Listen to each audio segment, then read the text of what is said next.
Masquera say Zimbabwe, welcome to our channel Confessions and Deep Secrets. Kana kake kutanka kukuya paneno channel, please don't forget to subscribe. Kana uchingwa garoka subscribe, but don't forget to comment and share this video.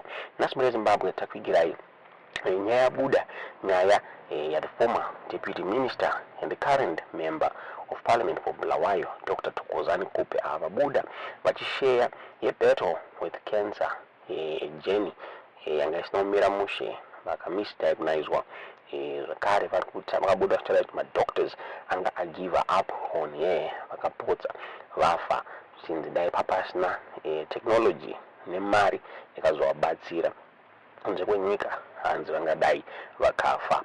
Thokozani Khupe vakabuda vachitora ivo vachiri there is need for Zimbabwe to advance medical technologies avo so that vanhu vazhinji vasafe necancer muno muZimbabwe. Vakabuda vachitaura during an interview nesite news muri Zimbabwe. Nyaya yakabuda the former Deputy Prime Minister and current Member of Parliament for Bulawayo, Dr. Thokozani Khupe, shared a harrowing account of a battle with cancer, a journey marked by misdiagnosis, grueling treatment, and untimely remarkable recovery thanks to advanced medical technology and significant financial resources. His story serves as a stark warning about the challenges of cancer diagnosis in Zimbabwe and a powerful testament to the life-saving potential of early detection and access to cutting-edge healthcare. Khupe's ordeal began in 2023 with the onset of severe symptoms, a protruding stomach, loss of appetite, and intense pain. Initially, she suspected a simple infection, attributing her discomfort to the rigors of election campaigning. However, her condition worsened, leading her to seek medical attention. Her initial diagnosis in Zimbabwe was cervical cancer, and misdiagnosis that proved to be a devastating setback in her fight for survival. Come 2023, the cancer came like a thief, Khupe recounted in an interview with SideView. I went to the doctor and was given tablets. After 1 week, there was no change. I went back to my initial doctor and I booked an appointment with a specialist and went for a CT scan at a local private hospital. I was told I had cervical cancer as a result of breast cancer I had in 2011. Seeking a second opinion, Khupe traveled to South Africa, where she received a diagnosis of stage 4 ovarian cancer that had metastasized to her stomach and other organs. The ensuing treatment proved ineffective and her condition rapidly deteriorated. I have never been sick like that, she recalled. I was vomiting, I had severe diarrhea, I was draining 6 liters of water every 2 weeks because it was filling up quickly. This water was a sign that my tumor were not responding to treatment. Hence, they continued to generate this water. I was like a 9-month pregnant woman. I had difficulty breathing and walking.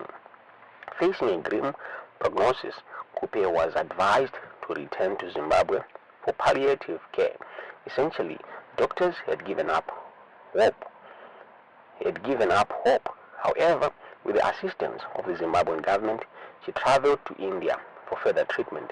Despite undergoing 15 cycles of chemotherapy, her condition continued to worsen. My stomach looked like an equivalent 9-month pregnant old woman. I couldn't sleep, I couldn't turn and eat in India. I was now weighing 68 kgs. If anything, I was deteriorating every day.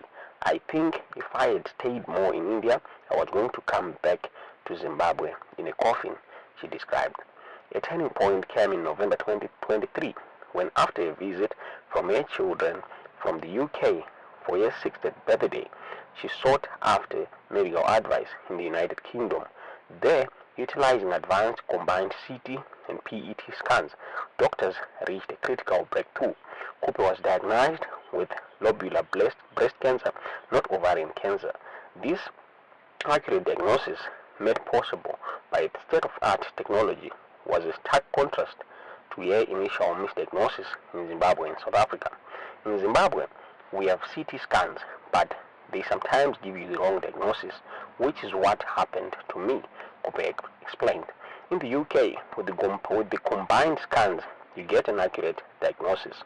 The correct diagnosis led to a targeted treatment plan, resulting in a dramatic improvement in Khupe's health. After just 4 cycles of chemotherapy, the fluid build-up in her abdomen ceased and their energy levels returned. She completed 18 cycles of treatment, and follow-up scans revealed that her tumors had shrunk by almost 80%. Remember the MP swearing-in ceremony? I was a walking grave, but look at me now. I'm feeling good. I'm feeling okay. Fortunately, we must thank God for healing me and giving me a second chance at life. I'm feeling strong now, and apart from the side effects of treatment, I feel like myself again, she said while reflecting on her recovery. Khupe's experience highlights the critical role of early detection and access to advanced medical technology in cancer treatment.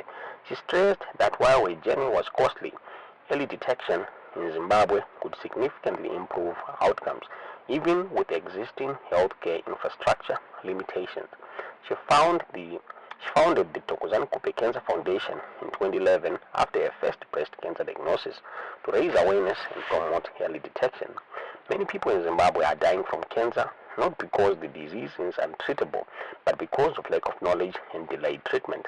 Once cancer is detected early, it is easier and cheaper to treat, she stated. But if it's detected at an advanced stage, it becomes very difficult, complicated, and expensive to treat, like the one I have right now. Khupe's story, while deeply personal, carries a broader message if it underscores the urgent need to improve cancer diagnosis and treatment in Zimbabwe, the importance of early detection, and significant impact that access to advanced medical technology and financial resources can have on survival rates. Her advocacy through the Thokozani Khupe Cancer Foundation aims to empower individuals and communities to take control of their health and fight this devastating disease. Ndonya yakabuditswa na Khupe muri Zimbabwe. Tingaziye kuti mumeona sei nyaya iyi tikudzezva muri kufunga pamusoro penyaya iyi mu comment section.